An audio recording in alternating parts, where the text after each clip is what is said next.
Hello，大家好，歡迎返嚟我嘅 channel，我係啫喱。我呢度呢，就準備咗大概500個 gram 左右嘅蓮藕啦。咁喺中醫角度嚟講，蓮藕係屬於溫性嘅，佢有潤肺止咳、滋陰補血、解肝毒嘅功效啦。尤其是係對於早晚半夜咳得特別犀利、喉嚨好痕、唞氣唔順嘅症狀，有非常之好嘅食療功效㗎。將切好咗嘅蓮藕擺落個湯煲度備用啊！我想令到呢個湯對寒咳嘅食療效果更加提升，所以我會加入大概500個 gram 左右嘅淮山一齊煲湯嘅。咁淮山佢含有大量嘅膳食纖維啦，可以幫助促進腸胃消化同埋吸收嘅。咁樣呢個湯嘅食療功效就會更加突出啦。將切好咗嘅淮山都擺埋落個湯煲度先啦。紅蘿蔔佢含有多種維他命同埋葉酸啦，可以增強身體嘅免疫能力啦，而且咧仲可以改善貧血同埋淨化血液，促進血液循環嘅功效嘅。咁我呢度咧用咗一條大概200個 gram 左右啦。另外我呢度會落多20個 gram 左右嘅生薑，令到個湯不寒不燥嘅。50個 gram 左右嘅姬松茸啦，咁姬松茸佢係天然嘅強力消炎藥啦，對於喉嚨發炎、氣管發炎、肺炎等等呢一啲嘅炎症咧，都有非常之好嘅食療功效嘅。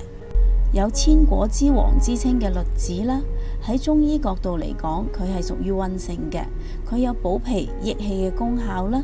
咁我呢度用咗大概80個 gram 左右嘅。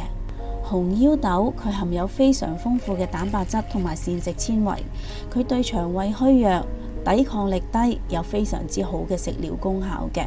我呢度用咗大概30個 gram 左右啦。80個 gram 左右嘅腰果啦，佢所含嘅不飽和脂肪酸可以降低血液嘅黏度，從而有效地抑制血壓嘅上升。另外呢，佢仲可以促進腸胃蠕動，幫助消化吸收添㗎。養肝補血又安神嘅蜜棗，我呢度用咗2粒嘅。上述嘅乾品喺製作嘅過程中，難免會沾上一啲嘅沙石塵啦，所以呢，我會將佢哋清洗3-4次嘅。若果你對我嘅食譜有任何疑問嘅話，請你將個問題寫喺下邊評論區嗰度啊，我係非常之咁樂意同大家一齊討論㗎。同埋我會將呢一個湯水嘅所有食材用料 list 咗喺呢條片嘅最後。各位若果有興趣煲呢一個湯嘅話，請你將條片睇到最後就可以一目了然噶啦。將所有食材擺晒落個湯煲度。今日我會用電子湯煲嚟煲湯，所以我會加入2.5 litre至到3 litre左右嘅清水啦。水滾之後計時煲120分鐘嘅。哇，咁快個湯就已經煲好咗啦！哇，好香啊！首先聞到嘅係姬松茸濃郁嘅杏仁堅果香味，跟住蓮藕獨特嘅馨香味隨即撲鼻而嚟，淨係聞到都已經好想快啲開飯啦！呢個湯嘅顏色睇落非常之濃郁，飲落口感香甜順喉。因為寒咳而唔舒服嘅喉嚨，飲完呢個湯之後就會漸漸變得舒服噶啦。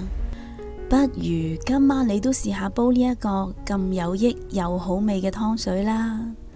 若果你都中意我嘅食譜，請你俾 like 同埋留言話我知啦。記得訂閱我嘅 channel， 順便撳埋隔籬個鐘仔啊！多謝晒你哋嘅收睇，我哋下一個食譜再見啦，拜拜。